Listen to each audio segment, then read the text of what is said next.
íntimos ou intimidados. Mateus capítulo 26, 73 e 74, eu leio. Logo depois, aproximando-se os que ali estavam, disseram a Pedro: verdadeiramente és também um deles, porque o teu modo de falar o denuncia. Então começou ele a praguejar e a jurar: não conheço este homem. E imediatamente cantou o galo. Pai querido, aqui estamos na tua presença mais uma vez. Te louvamos, te bendizemos pela oportunidade, Senhor, de ministrarmos para a tua igreja a tua palavra. Pai querido, que sejamos instrumentos teus esta noite e que a tua igreja, Senhor, seja ouvido atento à tua palavra. Que possamos, Senhor, aprender, e aprendendo, certamente cresceremos. E crescendo, seremos melhores a cada dia. Senhor, que a tua palavra venha ser, ó Deus, colocada de uma forma que todos possam compreendê-la. Então que ela precisa ser uma transmissão simples. Me dá sabedoria para isso, Senhor. E que o teu povo, ó Deus, esteja pronto para ouvir as verdades que tu tem para nós esta noite, no nome de Jesus. Amém. Podeis assentar, queridos. Amados irmãos, todos que ouviram a leitura, Mateus 26, 73 e 74, certamente já conseguiram se localizar no episódio que está acontecendo. O texto fala de uma passagem muito conhecida, muito trabalhada, muito ouvida, que é quando Pedro nega a Jesus. E este texto ele é repetido em outros evangelhos, mas eu preferi escolher a narrativa de Mateus por conta do que nós vamos transmitir esta noite. E uma das coisas importantes que eu escolhi a narrativa de Mateus é porque Pedro é identificado neste verso de número 73 justamente pelo modo de falar. Pedro é identificado neste texto porque ele tem um modo de falar que não é outro, senão o mesmo modo de falar que Jesus. E o texto do versículo 74 fala que, olha, Pedro toma imediatamente para demonstrar que ele não conhecia Jesus, que não andava com Jesus, uma postura no seu modo de falar diferente daquela que era a comum para quem falava como Jesus. Pedro começa a praguejar e Pedro começa a jurar. Quem conhece as Escrituras sabe que não há texto em que Jesus esteja de forma praguejante no seu modo de falar. Isso não é normal em Jesus. E também Jesus nunca foi um incentivador ou um orientador para que aqueles que o seguiam tivesse um comportamento de fazer ou de prestar algum tipo de juramento. O ensinamento de Jesus para nós é sim, sim, ou não, não. Jurar passa a ser ineficiente, inapropriado quando você está dizendo simplesmente a verdade. E Pedro, para que aquelas pessoas pudessem notar que ele não era um seguidor de Jesus, ele muda exatamente o seu modo de falar. Ele tinha sido identificado pelo modo de falar e agora ele muda o seu modo de falar.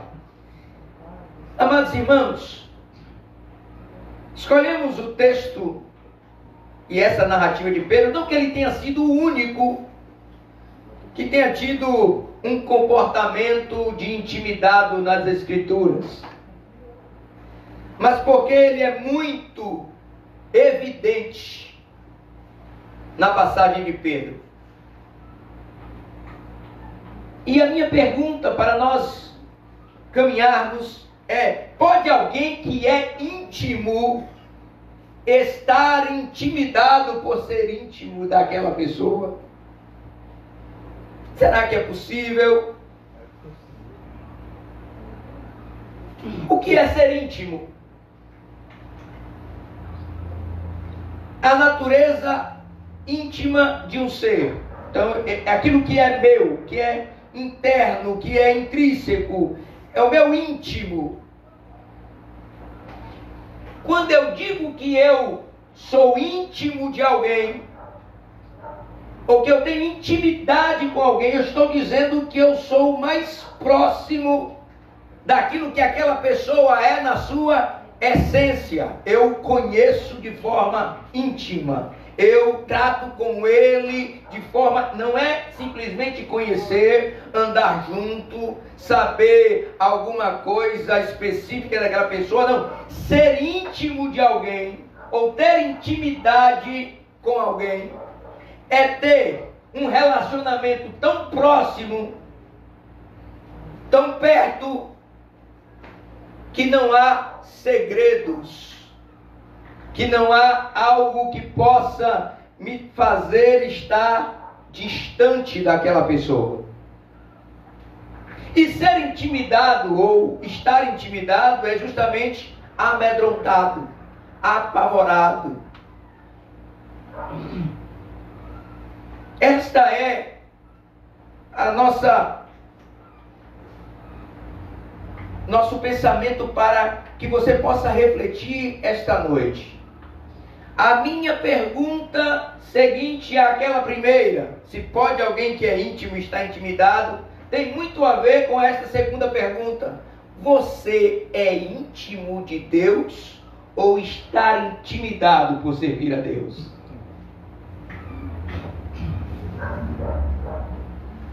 Amados irmãos, para nós entendermos o medo, o pavor, é preciso nós compreendermos algo interessante sobre a liberdade religiosa.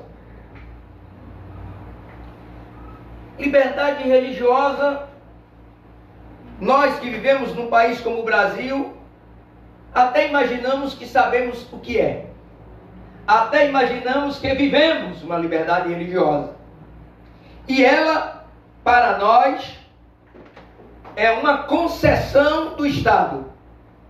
O Estado concede o direito de que você tenha liberdade religiosa, de que você preste um culto, de que você confesse as suas crenças. É um consentimento do Estado no nosso país para que tenhamos liberdade religiosa.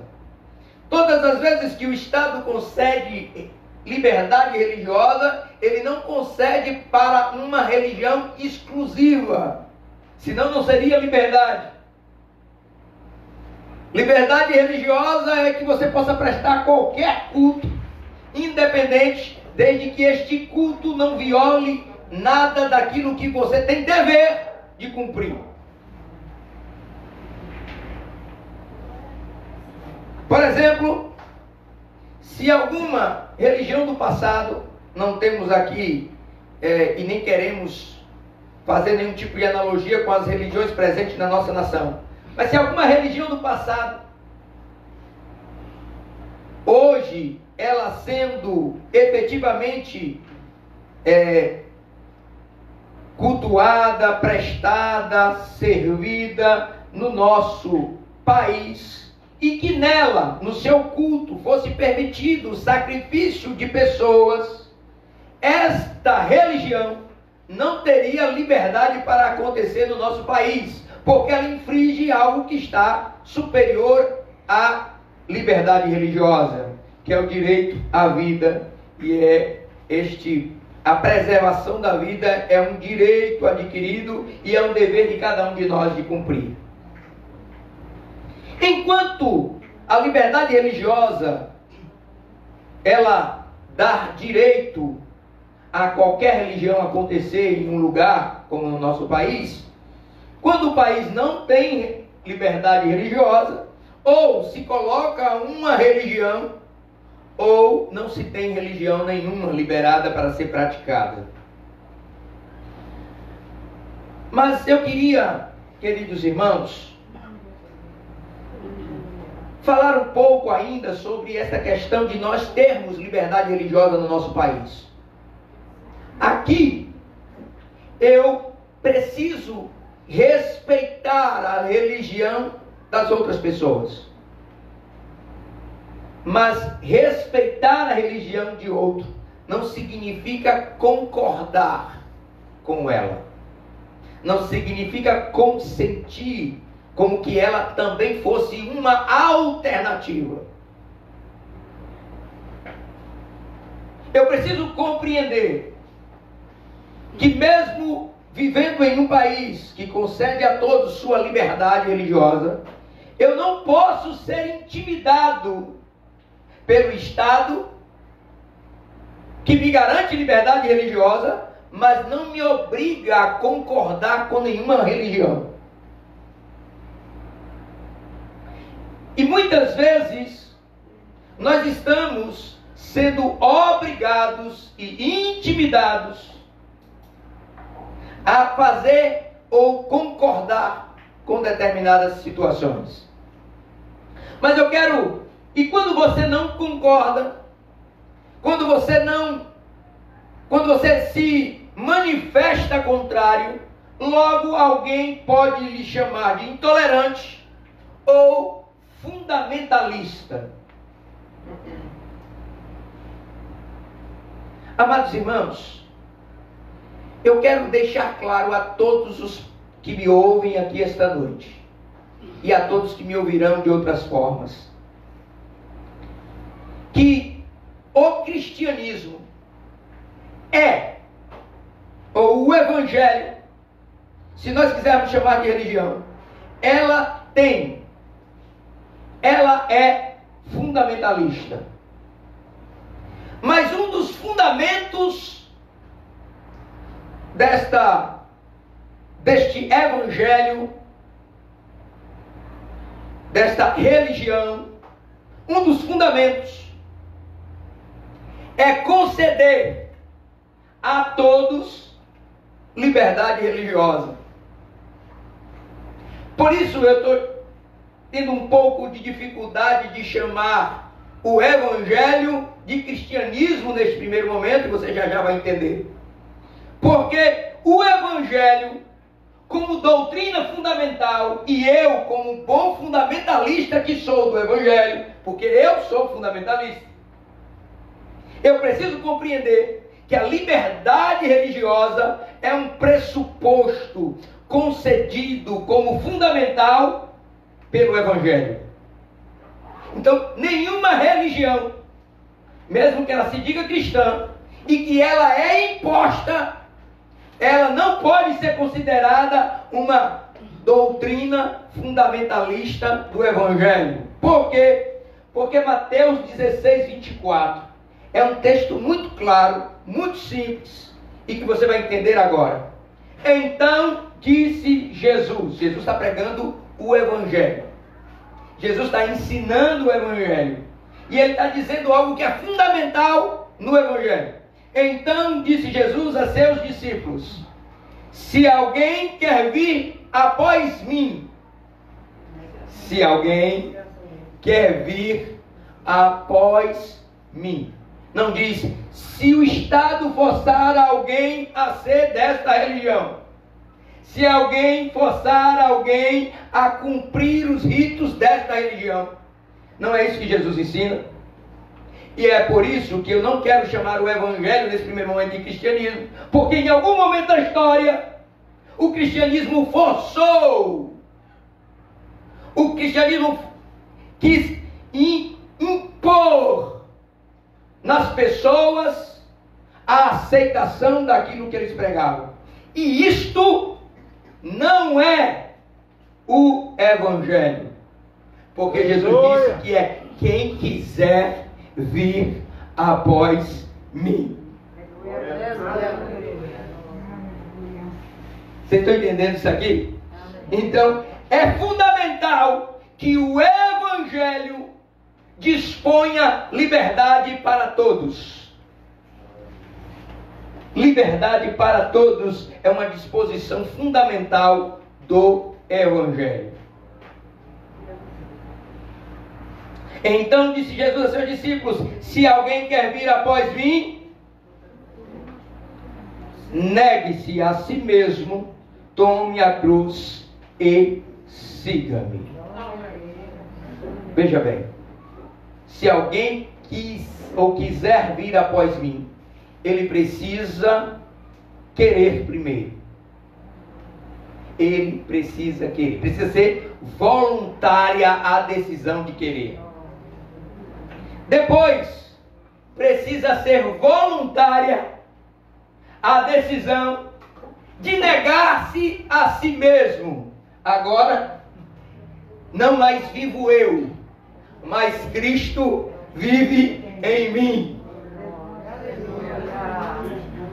Precisa ser voluntário que aquele que quer ser um seguidor de Cristo, um seguidor do Evangelho de Cristo, precisa ser primeiro uma decisão voluntária da parte desta pessoa. É por isso, queridos irmãos, que algumas pessoas não me entendem, algumas pessoas não gostam quando eu faço esta afirmação, mas é por isso que eu sempre digo e direi que filho de crente não é crente.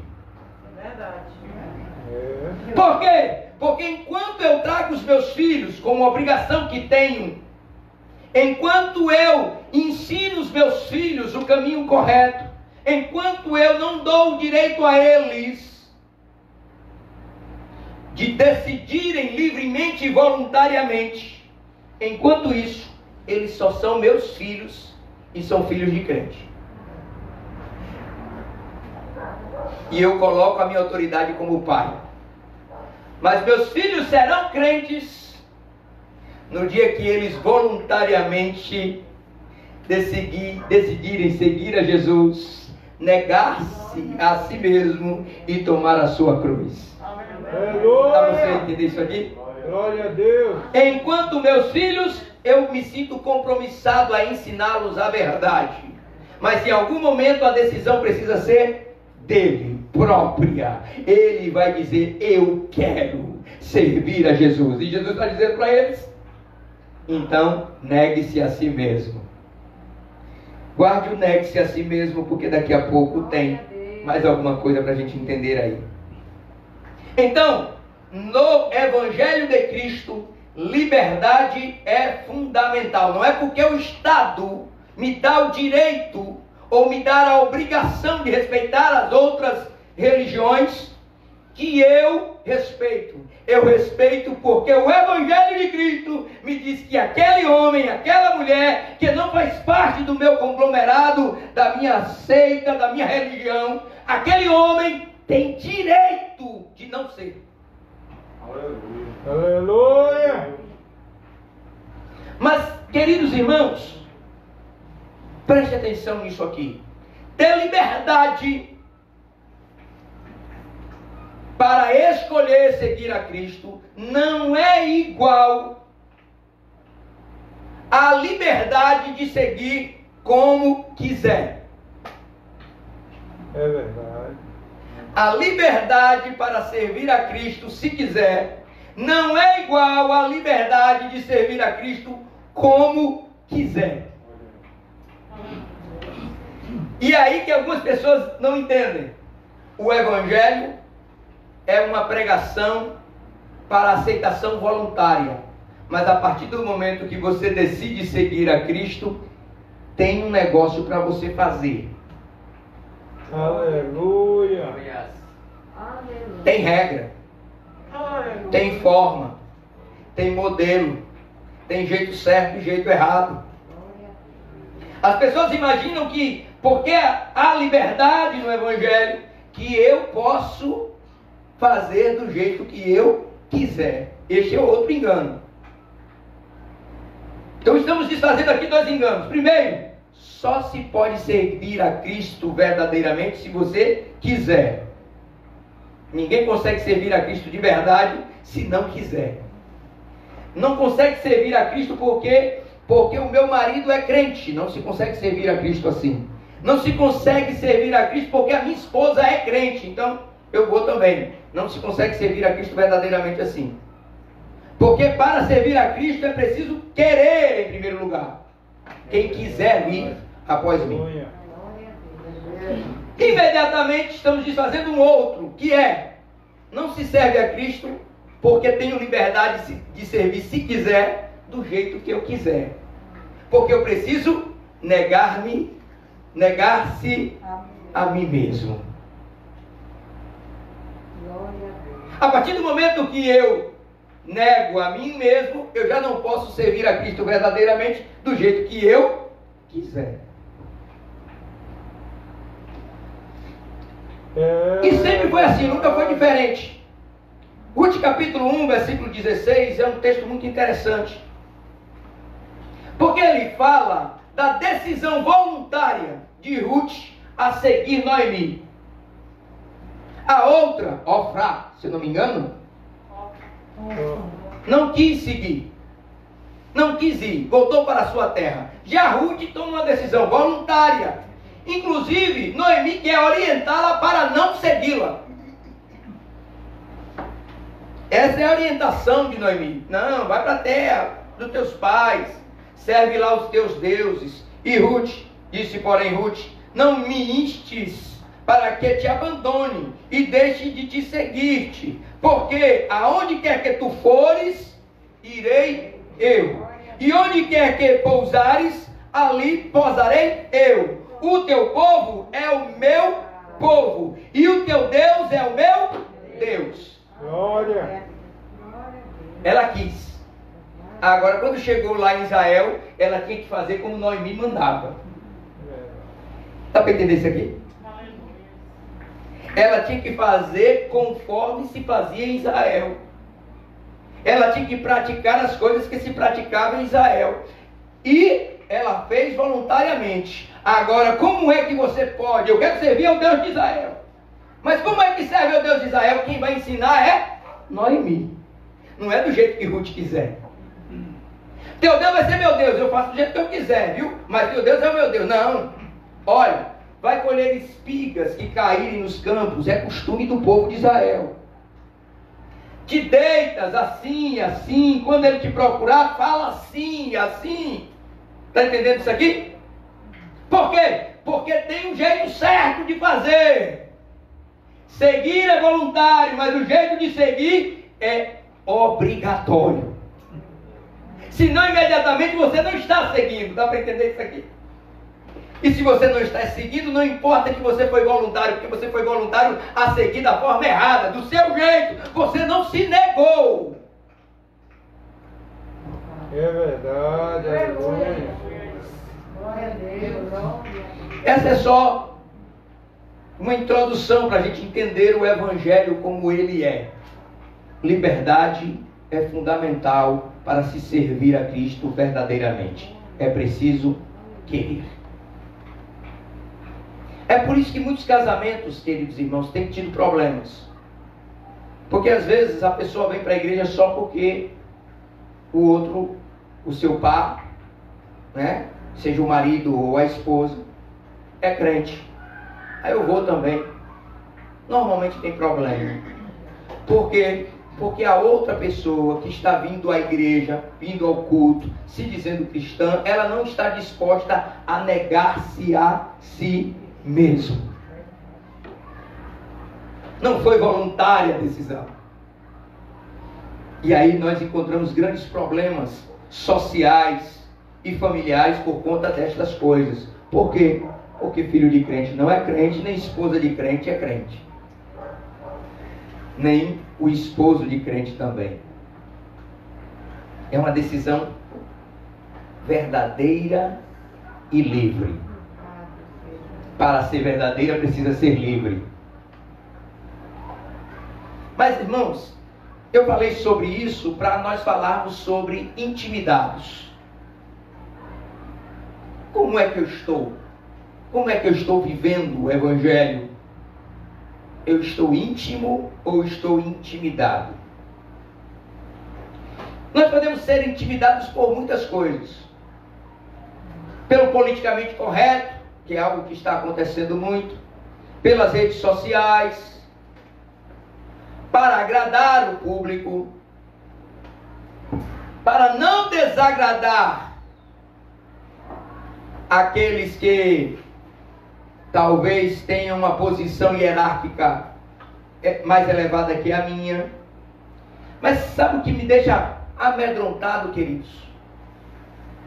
Na nossa situação atual, e estou falando de Brasil, é que nós estamos intimidados em um país que nos concede liberdade religiosa. Nós estamos intimidados em um país que nos concede liberdade religiosa. E não é por Deus. Como pode ser isso?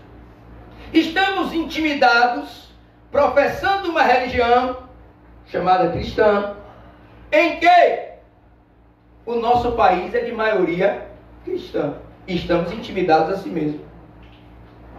Eu fico perguntando o que seria dos crentes brasileiros, porque não é uma pregação para a igreja local, é uma pregação para todos nós. O que seria dos crentes brasileiros se o Estado não tivesse nos concedendo liberdade religiosa? É verdade. Se concedendo liberdade religiosa estamos da forma que estamos, imagine se não tivéssemos liberdade religiosa.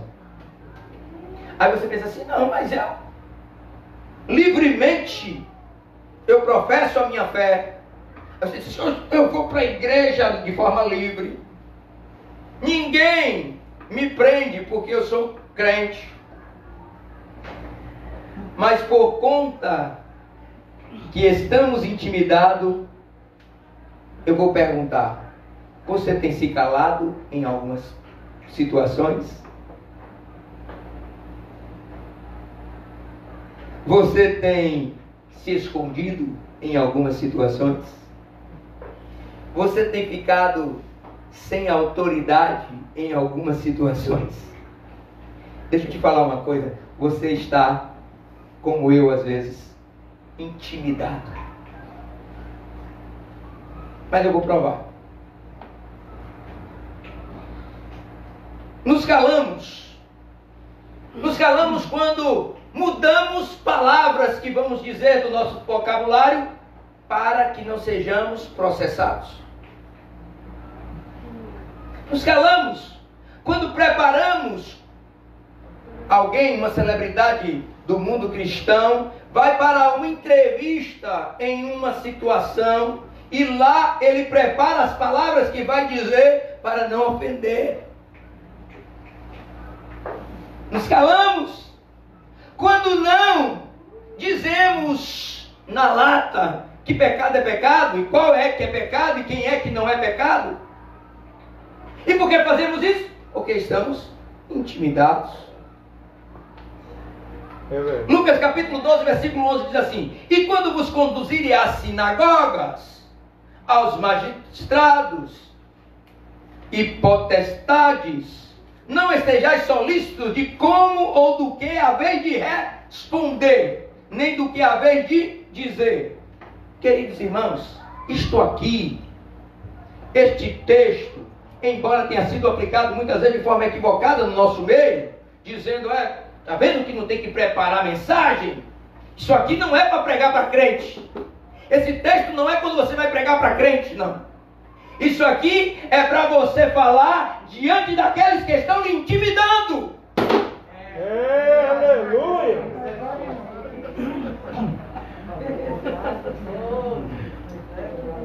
Isso aqui é para quando você for levado às sinagogas, aos magistrados, às potestades ou às autoridades. Não fique preocupado com que palavra você vai usar. Agora, queridos irmãos, eu quero perguntar: quantas vezes você já teve que trocar palavras para poder se comunicar com as pessoas, porque você não podia falar aquilo? Sabe o que está acontecendo conosco? Estamos intimidados. É verdade. Quer exemplo prático? Algumas pessoas precisam de exemplos, porque elas não conseguem dimensionar aquilo que estamos dizendo. Por exemplo, quando eu preciso adequar a minha linguagem àquilo que alguém pratica como pecado, não é homossexualidade, é homoafetivo. Quando eu preciso adequar a minha fala, é porque alguém está me intimidando. Quando eu não posso falar diretamente aquilo que é verdade, aquilo que é claro. Por exemplo, esses dias eu ouvi, não tenho aqui os dados precisos, li na rede social, que um professor, não sei se americano, ele foi processado porque disse que só existem 2 gêneros. E existe mais? Não. Mas ele foi processado porque ele está sendo tolhido do seu direito de dizer a verdade. Intimidado. E a minha pergunta é para nós que somos crentes: estamos intimidados? Mas o país é livre e nos dá liberdade religiosa. Mas não podemos dizer e nem chamar pecado pelo nome. Tem que tratar de outra forma. E sabe o que é pior, queridos irmãos? Porque a gente fala essas coisas apontando para o mundo. E quando a gente precisa apontar para dentro da igreja?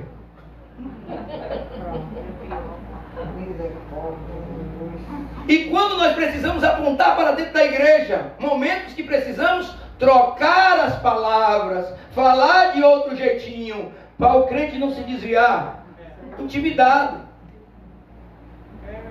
ou para ele não se aborrecer. Quando, eu vou dar um exemplo porque é muito corriqueiro e muito simples, sabe?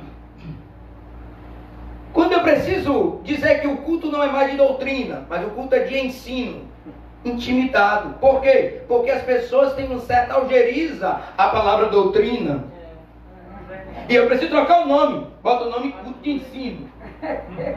E eles não sabem que doutrina e ensino é palavras que, digamos, ambivalentes ou intercambiáveis. Se você trocar, não faz diferença nenhuma. Mas eu troco. E troco por quê? Porque estou intimidado. Senão não vai ninguém para o culto. Graças a Deus, aqui continua chamando culto de doutrina e a igreja está presente a si mesmo. Oh, glória a Jesus! Tem uns que falam culto da palavra. Agora me explica uma coisa. Tem algum culto, pelo menos na igreja que eu vou e que eu frequentei a minha vida toda, todo culto tem palavra. Aí alguns dizem que é culto da palavra. Tem culto que não tem palavra. Não sei. Sabe? Então eu tenho a necessidade de trocar o nome de alguma coisa, não falar diretamente, claramente, porque eu preciso entender que de alguma forma eu sou intimidado. Intimidado de forma financeira. Dentro da igreja eu estou falando agora. Por quê? Porque aquele irmão, se eu falar sobre aquele assunto, aquele irmão que tem um dízimo alto, sai e para de dar o dízimo. Intimidado. Verdade ou não? Ah, mas Deus nos chamou aqui esta noite para nós tratarmos de consertar essas intimidações e reagir frente a elas.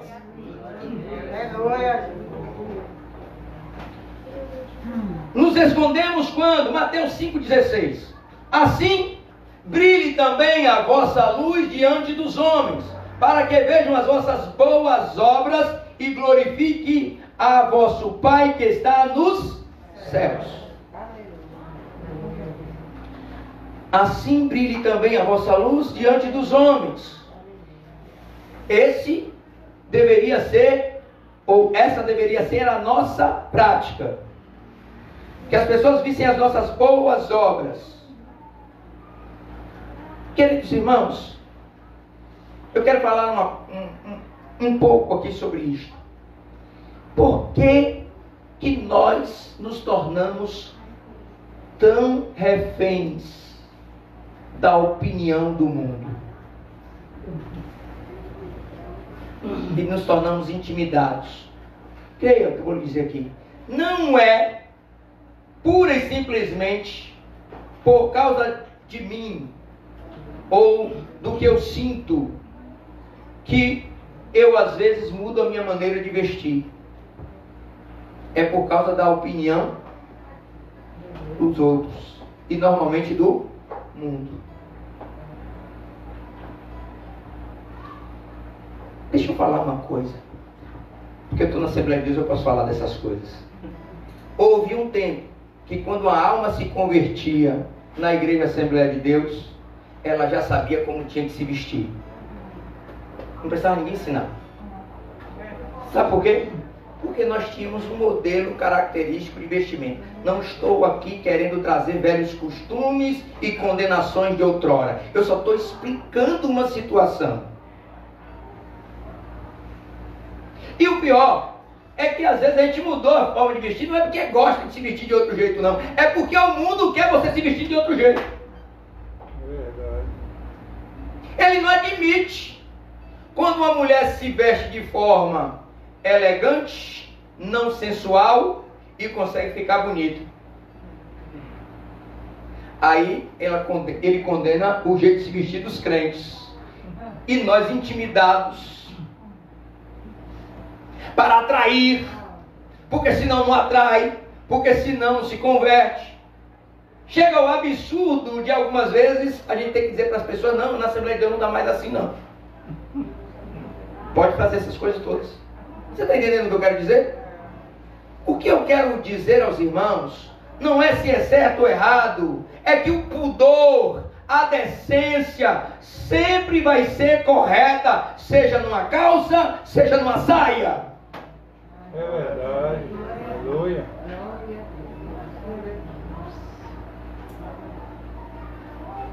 E o que nós fazemos?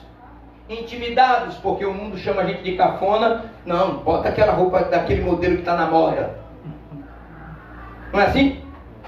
Olha, queridos, quer ver como nós somos tão facilmente intimidados? Vou dar um exemplo clássico. Há 20 anos atrás, eu tenho que fazer conta, né? Porque eu estou ficando velho muito rápido. Há uns 30 anos atrás,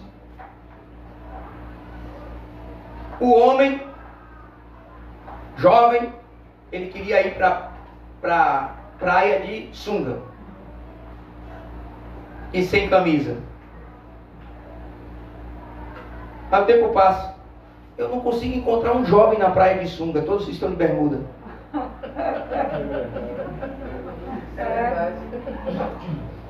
Mas no tempo que todo o mundo vestia sunga, o jovem crente queria ir de sunga.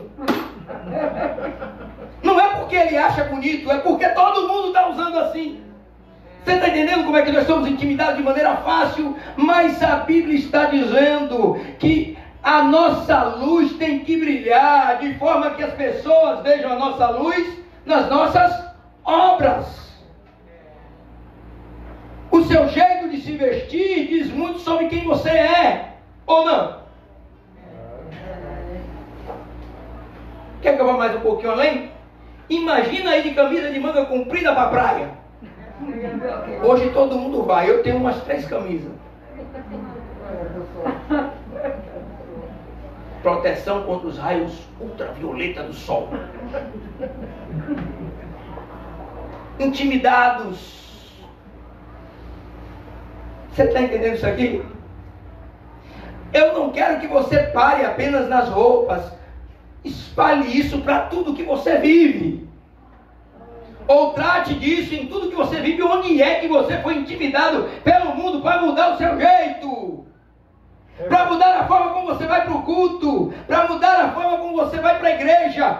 Oh meu Deus, como era fácil encontrar um crente levando a Bíblia. Segura aí, mulheres, eu tenho muito falado das irmãs do ciclo de oração, mas agora elas vão de bolsa para a igreja. Aleluia. É verdade. É verdade. Porque fomos intimidados.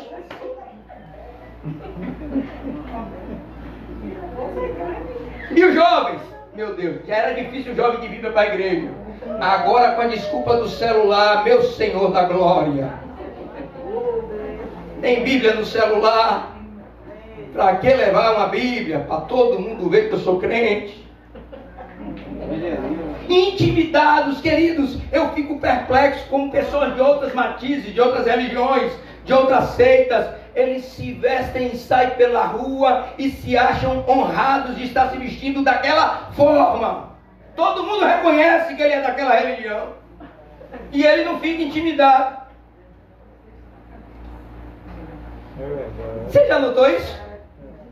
Quantas vezes a gente encontra pessoas de outras religiões, eles estão vestidos a caráter, desfilando, mostrando, exibindo, e não intimidado por conta da religião que professam. E nós?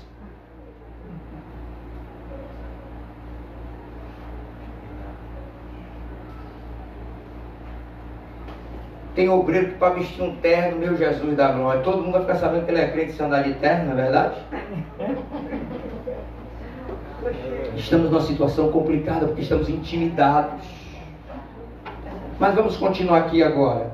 Não temos autoridade quando estamos intimidados. Eu já dei esse exemplo, quero dar de novo. E eu estou correndo um pouco. Eu vi uma entrevista da cantora Maria Bethânia. Quem conhece Maria Bethânia? Faz assim com a mão.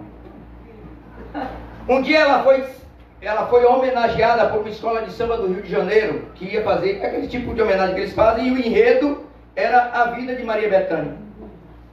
E lá, naquela ideia, aquele projeto, eles colocam para ela também como gostariam de que ela se apresentasse. E um dos pedidos da escola de samba é que ela fizesse uma tatuagem. Presta atenção aqui nisso, por favor. Na entrevista que ela estava dando a essa televisão, ela disse assim: antes de fazer a tatuagem, eu fui perguntar à autoridade da minha religião se eu podia fazer. Alguma vez você já foi perguntar ao seu pastor se você pode fazer alguma coisa? Preste atenção. Maria Bethânia disse: agora eu vou perguntar.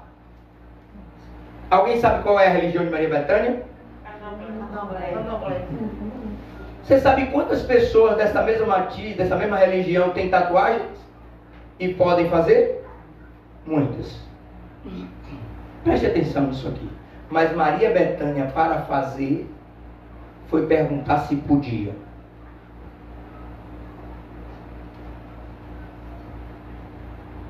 Por que você deixou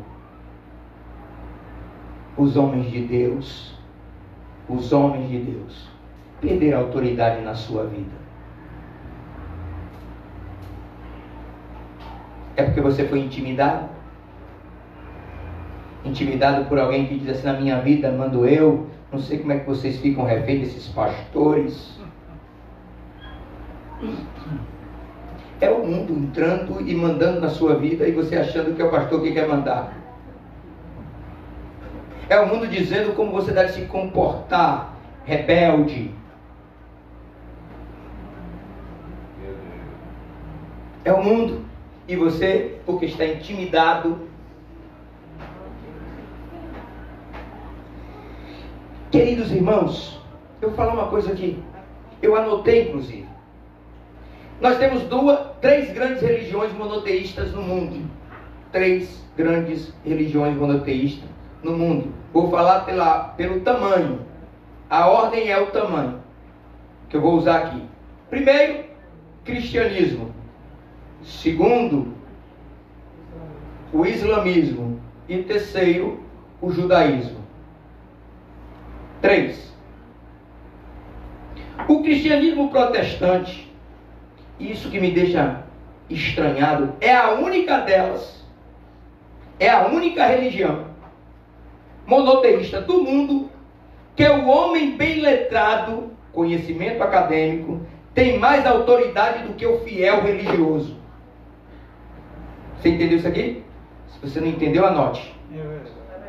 O cristianismo protestante é a única religião monoteísta do mundo que o homem bem letrado, conhecimento acadêmico, tem mais autoridade que o fiel religioso.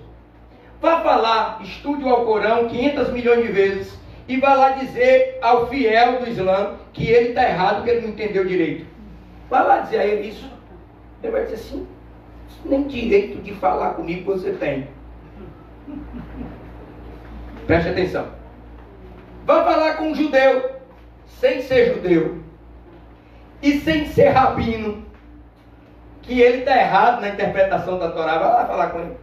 Vê se ele vai te dar ouvidos. Mas no cristianismo protestante, É verdade.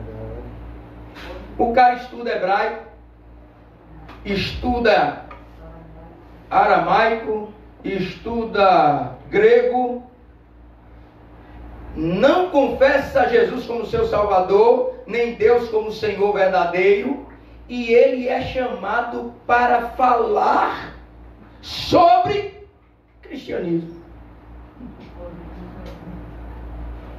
Como é que pode? Me explica isso aqui, por favor. Alguém consegue me explicar? E ele é consultado sobre coisas que só quem é fiel pode arbitrar, pode falar e pode dizer com autoridade. É verdade. Nós estamos sem autoridade porque delegamos autoridade no cristianismo protestante a quem tem diploma. Está errado. Quem tem autoridade no Evangelho para falar é quem é fiel a Deus, que recebeu o Espírito Santo, que recebeu revelação de Deus, que recebeu unção de Deus, que foi feito nova criatura. Dá para entender isso aqui? Não importa o conhecimento que nenhum homem tenha. E hoje, É verdade. a pessoa compra livros de pessoas que não confessam a Cristo como seu Salvador para entender teologia, para saber sobre teologia. E a opinião daquele sábio, daquele mestre das letras, tem validade e autoridade porque ele tem boa hermenêutica ou interpretação, ou um grande nível de conhecimento. Por favor, queridos, quem conhece das coisas de Deus é quem tem o Espírito de Deus. Glória. Aleluia. E nós vivemos nos escondendo. Alguém que tem uma fala mais virtuosa, mais elegante, que sabe falar bem, cala o irmão crente do círculo de oração que não para de orar. Como é que pode isso?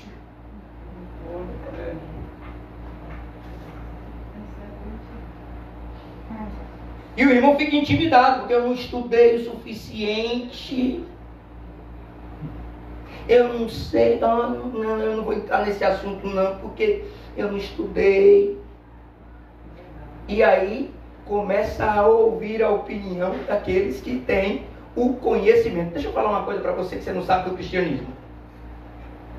A maioria, eu vou citar o nome de um, porque falo com ciência de causa. Um dos pais da igreja, considerado pai da igreja, chamado Agostinho de Hipona, ele não é ouvido, copiado, reescrito por conta da sua intimidade com Deus. Ele é falado, aceito, replicado, seja qual for a palavra melhor, por conta que era um dos sábios do seu tempo, um homem cheio de conhecimento. Você está entendendo isso aqui? Perdemos a autoridade porque transferimos ela, passamos a autoridade para os mestres. Não importa qual é a disciplina que você ensina, qual foi a sua formação acadêmica, se você estudou teologia de trás para frente, de frente para trás. Se não tiver o Espírito de Deus, não é autoridade sobre a igreja, e eu não serei intimidado por suas palavras.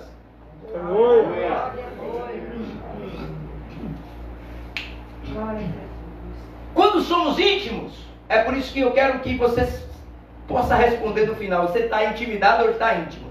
Quando nós estamos íntimos, não nos calamos.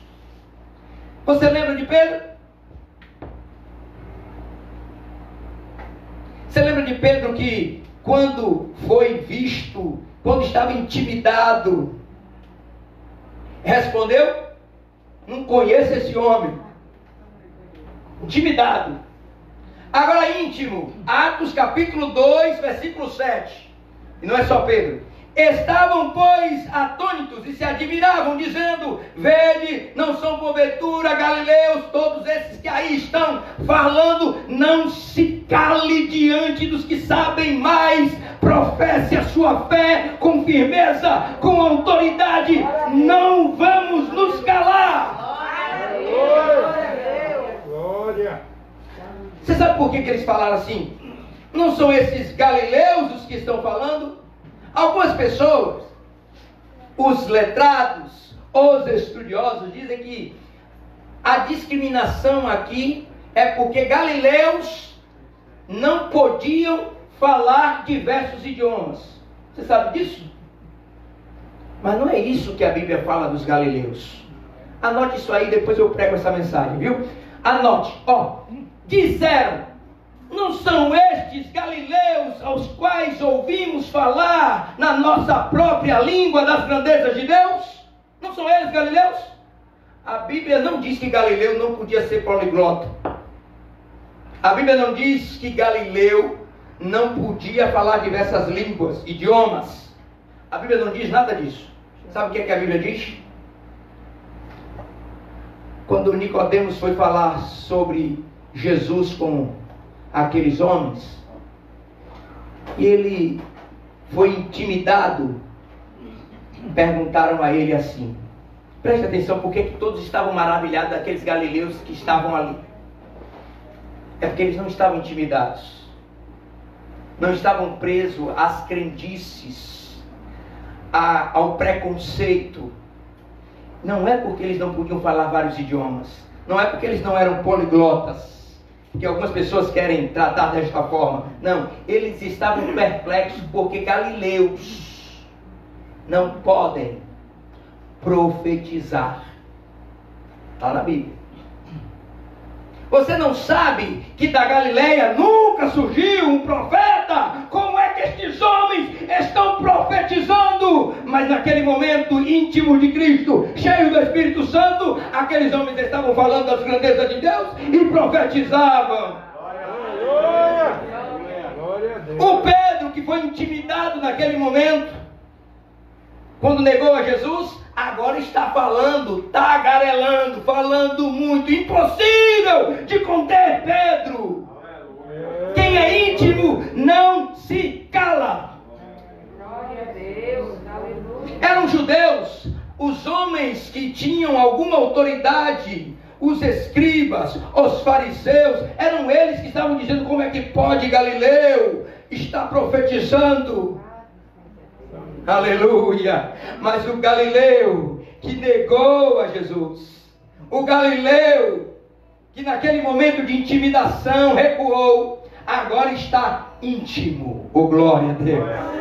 Aleluia! Cheio do Espírito Santo, íntimo. Agora eu conheço o meu mestre, ele é meu e eu sou dele, ele fez morada em mim. Agora eu sou íntimo, eu sei as coisas dele, ele sabe as minhas coisas. Glória. Aleluia! Oh, glória a Deus! Não são galileus esses que estão falando? Não se cale diante da intimidação que o mundo quer colocar sobre você. 2. Não nos esconderemos. Mateus 5,14. Vós sois a luz do mundo. Ei, Jesus! Quem é íntimo, oh glória, Presta atenção nisso. Quem é íntimo não se pode esconder a cidade edificada sobre o monte. Aleluia. Ninguém vai conseguir intimidar para que a minha luz não brilhe, porque eu sou como uma cidade edificada sobre o monte. Ela está segura, mas é vista. Ela está segura, mas todos veem. Aleluia. Glória a Deus. Vós sois a luz do mundo. Íntimo é luz. Íntimo não se coloca debaixo da cama, mas no velador. Aleluia. Para que todos vejam e ilumine toda a casa. Oh glória, nós não nos escondemos. Não fomos chamados para nos esconder. Somos íntimos para iluminar por onde estivermos passando. Aleluia. Último, quem é íntimo tem autoridade. Queridos, já notou que quando nós estamos intimidados, as pessoas perguntam assim, mas eu não faço isso, eu não faço aquilo. Sou uma pessoa boa. Quem é íntimo sempre sabe que existe algo que o outro precisa deixar. Temos autoridade. Depois que Pedro se levantou, fez um discurso, contou a história, ele relatou os fatos sequenciadamente de tudo que estava acontecendo até Jesus. Ouvindo eles estas coisas, compungiram-se-lhes o coração e perguntaram a Pedro e aos demais apóstolos: que faremos, irmãos? Querido, você que é íntimo tem autoridade para dizer àquele que não é íntimo o que ele precisa fazer. Glória a Deus. Respondeu-lhes Pedro, o que negou, agora não nega mais. Já pensou Pedro agora, como íntimo, diz assim, nem conheço Jesus, como é que eu vou falar alguma coisa do que eles têm que deixar? Mas o íntimo não. O íntimo, respondeu-lhes Pedro, arrependei-vos, e cada um de vós seja batizado em nome de Jesus Cristo, para a remissão dos vossos pecados, e recebereis o dom do Espírito Santo. Quem tem autoridade, quem é íntimo, sabe muito bem orientar o pecador. Eu não sei como é que tem crente hoje, que o pecador, eu faço o que? Não sabe. Não sabe dizer. Não sabe informar. O que é que está errado aí para a sua vida mudar? Para você mudar de história, para você mudar de vida? Tem um negócio que você precisa fazer. Eles perguntaram a Pedro, e nós precisamos fazer? Arrependam-se. Aleluia. Oh, glória a Jesus. Quando eu digo que alguém precisa se arrepender, eu estou dizendo que alguém tem alguma coisa de errado na vida. Sabia disso? Mas o que falta para quem não é íntimo? Coragem. Amados irmãos, para terminar, para quem é íntimo aqui e quer se manter íntimo,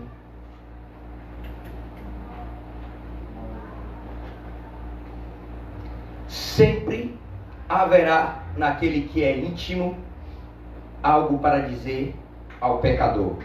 Sempre. Mas é preciso ter autoridade. E a autoridade vem da intimidade com Deus. O íntimo não se constrange por nada. Não muda as palavras. Não corrompe a mensagem. Deixa eu terminar te dizendo. A multidão, os intimidados, vão até João preocupados. A gente pode ir até João, não. Você sabia disso? Que eles iam ao batismo de João, mas na dúvida. O que é que vão falar de mim? Fui atrás desse maluco no deserto. Sim, pensa que não? Os judeus pensavam, o que esse povo é doido atrás desse homem? Maluco, comedor de gafanhotos e mel silvestre, que anda com essa roupa maluca, roupa de crente, vamos botar aqui, né? Coca troque! Vai atrás desse maluco pra quê? Que é esse maluco? Essa saia no pé! Vai atrás desse doido, dessa doida. Um calor, tá de terno, gravata. Doido. A multidão ia até João, mas tinha preocupações, que estavam intimidados. E se eu for até João e lá os escribas não me aceitarem mais? Se os fariseus me tirarem do grupo dele? Se eu for até João e agora o coleguinha da escola não me aceitar, não me convidar mais para o aniversário dele? É coisa igual, irmãos. Só muda o contexto do tempo, mas a verdade continua prevalecendo e absoluta. Não é assim? Oh, meu Deus do céu, quando eu era crente lá na cidade de Feira de Santana, que eu ia para o colégio, um colégio com não sei quantas salas, e eu ficava procurando, será que só o único maluco nessa escola toda sou eu? Só tinha eu de crente? Os colegas, os amigos me convidavam para as festas e eu não participava. Mas até hoje, quando eu encontro algum deles, eles ainda conseguem dizer, mas tu tem um negócio diferente. Oh, glória a Jesus! E outro dia, minha esposa está com um testemunho, um colega meu, amigo do colégio, veio tomar conselhos comigo, alguém que eu já não via há tanto tempo, e estava passando por uma situação. Quem é crente sempre tem alguma coisa para dizer, porque tem intimidade com Deus.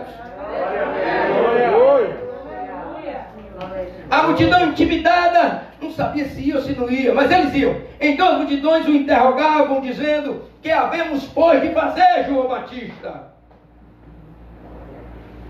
E João, com intimidade, pense se João tinha intimidade, né? João, já no ventre, já manifestou a presença do Rei da Glória. João, quando avista Jesus, e ele vem em direção ao batismo de João, ele disse, este é o Cordeiro de Deus, que tira o pecado do mundo. Aleluia. Aí João, cheio de intimidade, Lucas 3:8, mas nunca mudou o discurso. Sabia que podia morrer por causa disso e morreu. Mas ele diz, produzi, pois, frutos dignos de arrependimento, e não comeceis a dizer entre vós mesmos, temos por pai Abraão, porque eu vos afirmo que destas pedras Deus pode suscitar filhos a Abraão. Glória a Deus. Aleluia. Glória a Jesus. Amados irmãos, neste país que vivemos, que temos liberdade, não nos permitamos ser intimidados por nada. Tenhamos intimidade, sejamos íntimos do nosso Senhor, para que possamos falar das coisas dele com autoridade.